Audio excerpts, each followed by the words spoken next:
Si has llegado aquí, tal vez es porque viste ya la primera parte del tema de cómo usar eBird. Si es así, sigue adelante y aprende más sobre cómo usar esta plataforma. Si llegaste aquí por casualidad, te recomiendo que veas la parte número 1 para entender lo que vamos a ver a continuación.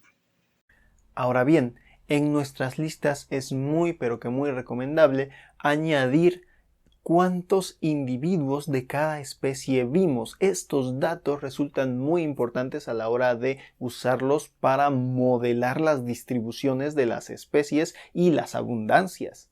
E incluso cuando observemos grandes grupos de alguna especie de ave, lo mejor es estimar cuántos individuos hay en esos grandes grupos, aunque no podamos contar exactamente uno por uno, que ponerles, por ejemplo, solamente una letra X que indica presencia. Así que siempre que puedas, cuenta las aves y estímalas y añade estos datos a tu lista. Y bueno, creo que sería bastante interesante y útil hacer un solo video hablando de técnicas de conteo, de cómo contar y estimar los números de grandes grupos de aves.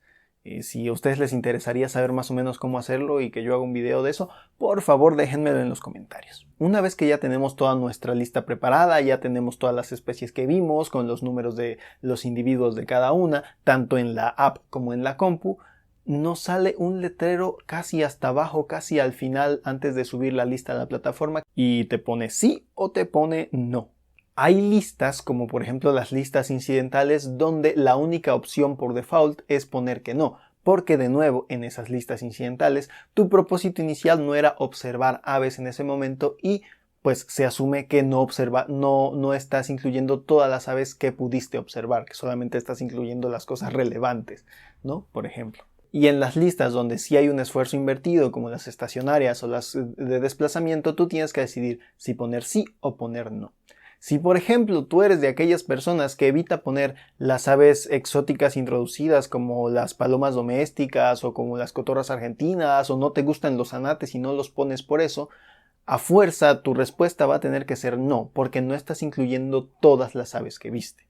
Lo más recomendable, como siempre, es poner todas las especies que ves, tanto las que son exóticas e introducidas como las que no te gustan, en algún caso como los anates o los gorriones domésticos, todas.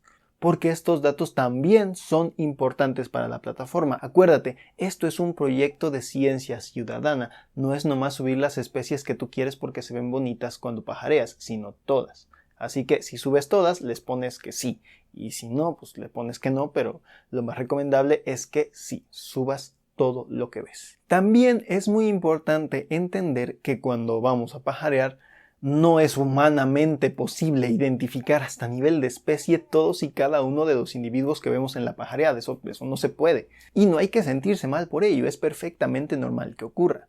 Y por supuesto, eBird lo sabe. Así, por ejemplo, si vimos a alguna especie del género Empidonax que no pudimos identificarlo hasta nivel de especie porque son complicadísimos, pues aquí tenemos la opción de poner el género únicamente, de reportar que vimos un ave del género Empidonax aunque no sepamos qué especie fue.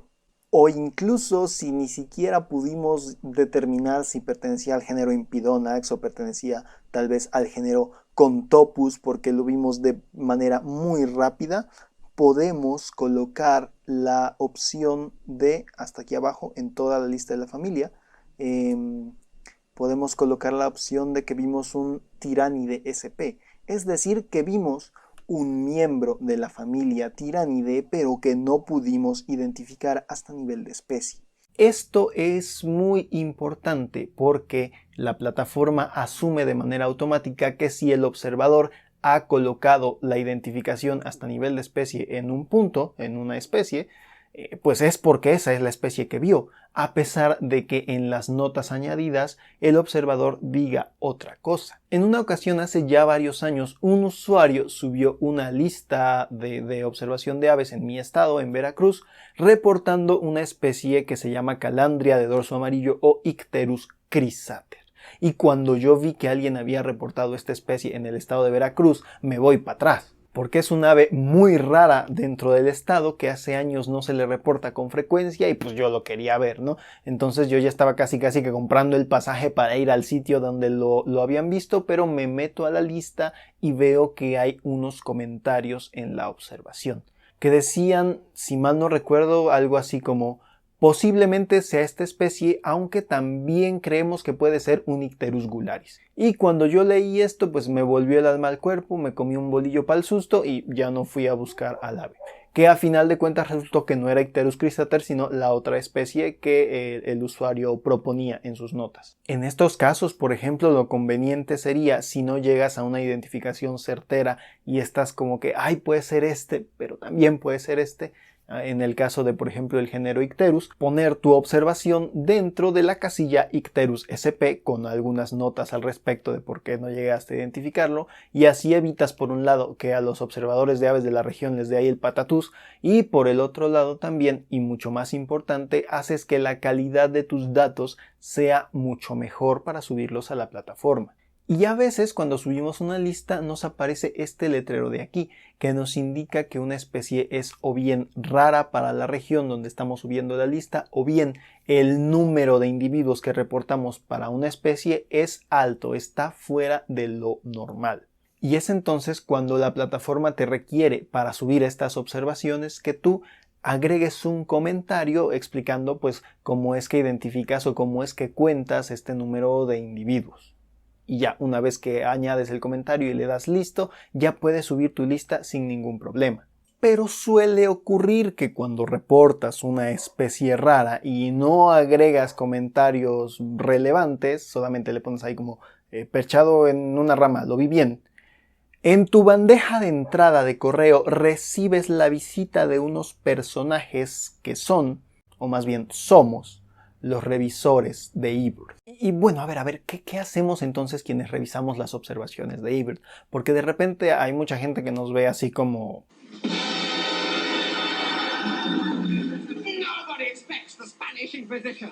Pero en realidad solamente somos trabajadores voluntarios que tratamos de hacer que la calidad de las observaciones para una región particular sea lo mejor posible. En realidad eso no es nada del otro mundo y no tenemos ningún tipo de policía secreta que nos avisa cuando de repente alguien sube cosas raras. Y bueno, ahora les voy a contar un poco cuál es el trasfondo de la labor que hace un revisor.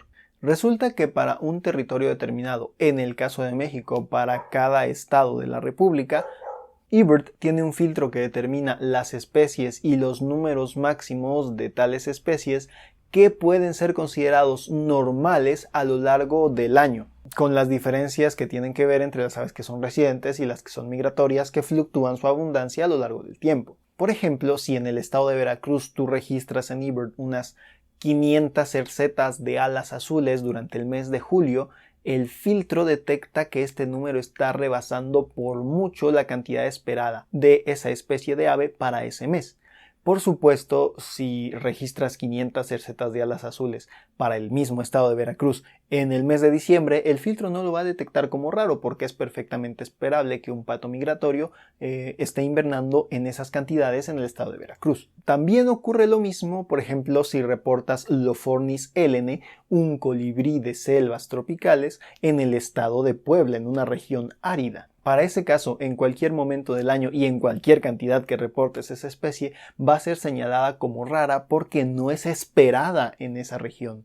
Ahora bien, algunos me han preguntado que por qué cuando están usando la app les aparecen especies como raras, cuando en realidad son aves que son muy comunes en la zona donde están pajareando.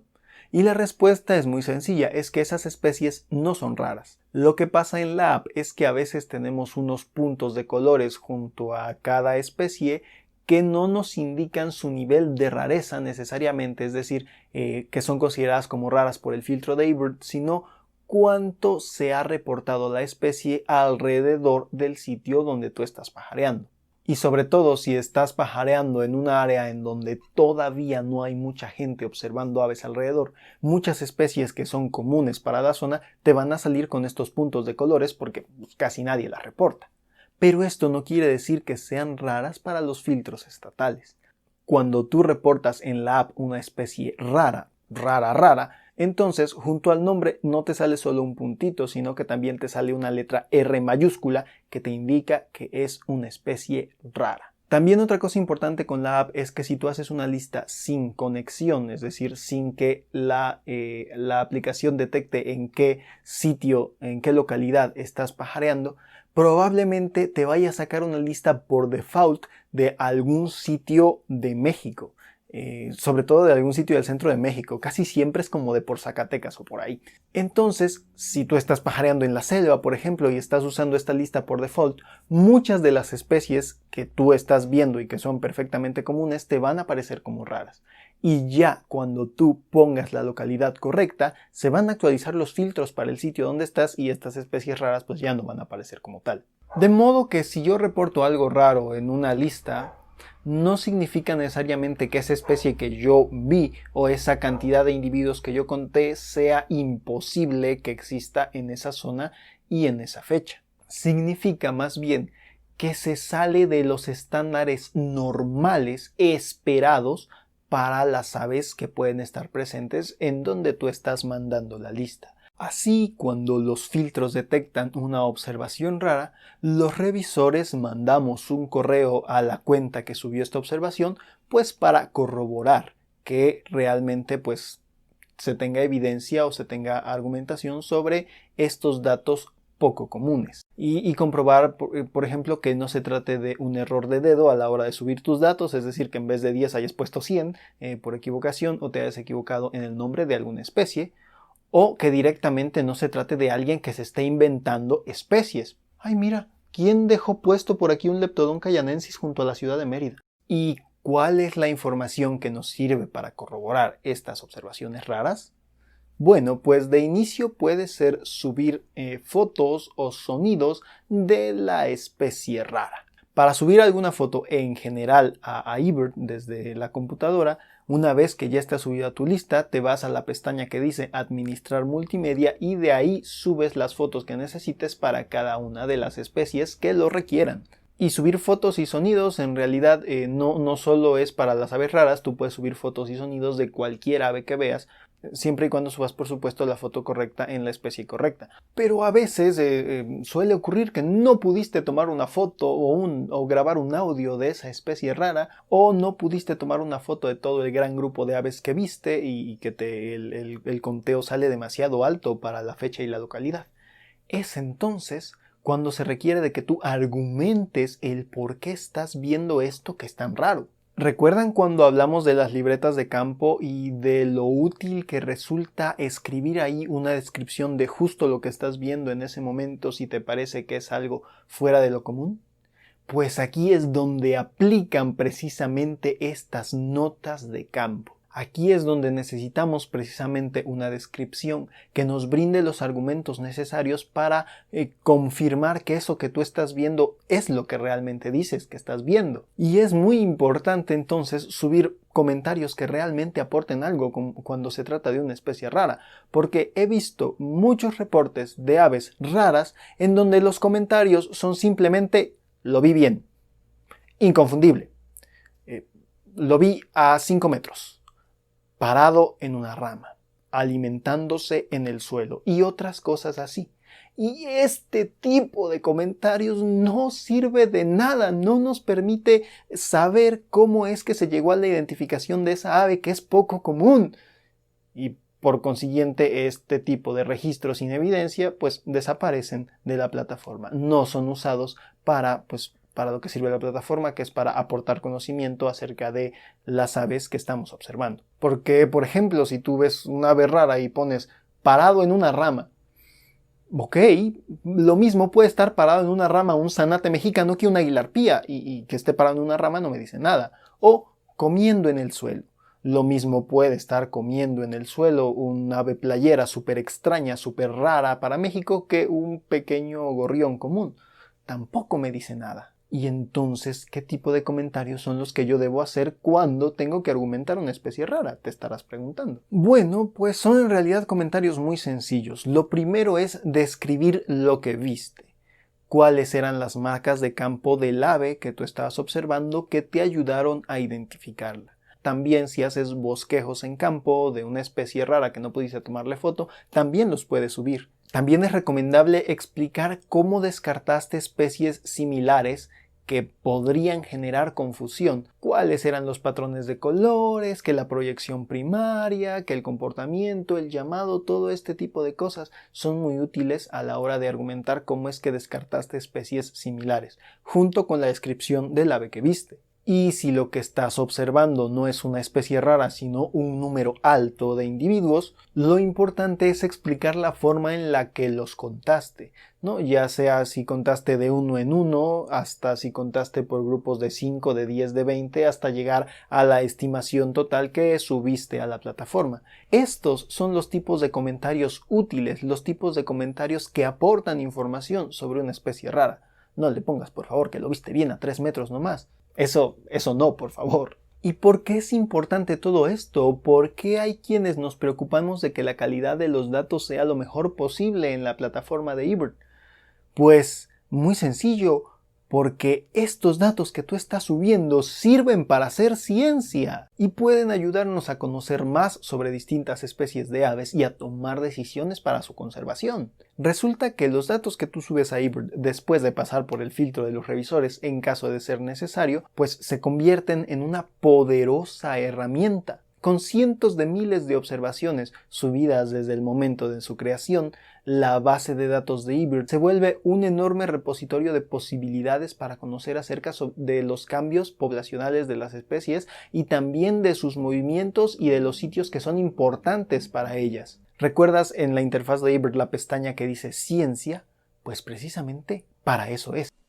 Entonces, si nos metemos a la pestaña de Ciencia, vamos a poder encontrar todo lo que se hace con nuestros datos y por qué necesitamos procurar la calidad de los mismos. Por ejemplo, tenemos modelos dinámicos sobre la distribución de las especies a lo largo del año. En particular es muy bonito verlas con las especies migratorias, como este bonito chipe de dorso verde, en donde podemos observar cómo a lo largo del año se van moviendo sus poblaciones de las tierras tropicales de Mesoamérica hacia la zona del norte del continente y vuelven a regresar, en donde se nos muestra tanto la ubicación de las especies, la ubicación de las poblaciones respecto al tiempo y en el mapa del continente americano, y también se nos muestra la abundancia relativa en una escala de colores en los sitios en donde hay más o menos individuos de esta especie, dependiendo de la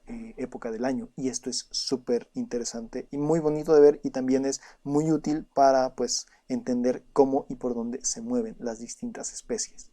Y algo muy importante es que si trabajas con aves y necesitas usar estos recursos, los puedes descargar, por supuesto presentándolos con los créditos necesarios, y aquí está pues la forma de citar los datos para citarlos si los vas a publicar en un trabajo.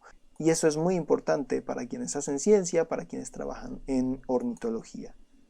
Además, también podemos ver en qué publicaciones científicas se han usado los datos de eBird. Y si nos metemos a revisar cada uno de estos artículos, seguramente podremos ver en qué maneras distintas es que los datos recopilados por eBird son usados por los científicos. Y si tú eres un investigador que necesitas algunos de estos datos, puedes solicitar a eBird el paquete completo de datos sobre la especie o las especies con las que estás trabajando para hacer tus propios análisis y modelos. Y esto es muy importante porque son datos que están disponibles para todo el que lo solicite, que esté haciendo, por supuesto, una investigación científica. Por todo esto, eBird es algo más allá de ser solamente un foro de internet donde tú subes tus listas para ver cuántas especies de aves tienes. Es una base de datos muy importante y en donde al fin y al cabo el objetivo último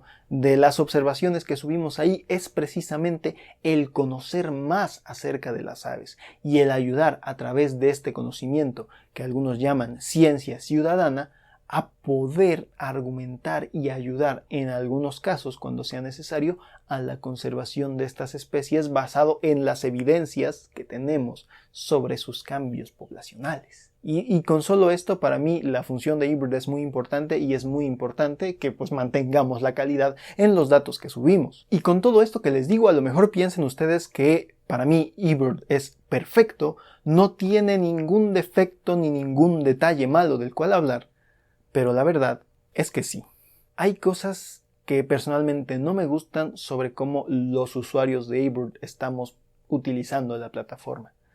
Pero para hablar de ello y de algunas reflexiones que tengo sobre estos problemas, en un solo video quedaría muy largo, así que mañana, el día siguiente de que salga este video, va a salir otro en donde estaré hablando un poco más a profundidad de estas reflexiones y observaciones personales que tengo sobre las malas prácticas que ocurren en la plataforma de eBird. Si te ha gustado este video y sobre todo si te ha sido útil para entender cómo funciona y cómo subir mejores datos a la plataforma de eBird, por favor déjame un comentario, compártelo con personas que puedan estar interesadas y también si no te has suscrito, suscríbete al canal para conocer más historias de aves y también para aprender un poco más cómo observar aves. Y pues nada, nos vemos en el siguiente video y hasta luego.